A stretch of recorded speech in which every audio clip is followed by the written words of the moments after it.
Tunaenda sawa sawa. Tunaenda sawa sawa. Sasa unisikilize.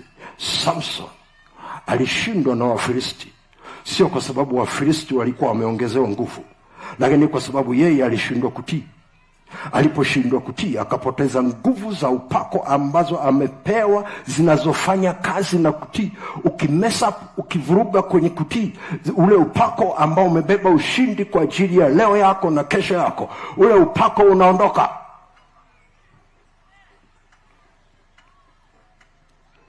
Hawezi kusema Wafilisti wamebadilika. Ni wale wale aliokuwa anapigana nao anawashinda, anapigana nao anawashinda, anapigana nao anawashinda. Kilichokuwa kinamfanya anashinda si kwa sababu ya nguvu zake, ni kwa sababu alitii kuto kukata nywele zake.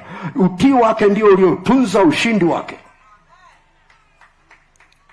Unataka kushinda na kukaa na kufanikiwa, utii wako kwenye kile Mungu anachokusemesha, huo utii wako utatunza ushindi wako ambao Mungu ameukusudia katika maisha yako, katika vipengele na vipinzani na kila namna ambacho kitakuja katika maisha yako. Unahitaji kujua kitu gani Mungu anakuelekeza cha kufanya. Bwana Yesu asifiwe. Bwana Yesu asifiwe. Bwana Yesu asifiwe. Hallelujah, hallelujah.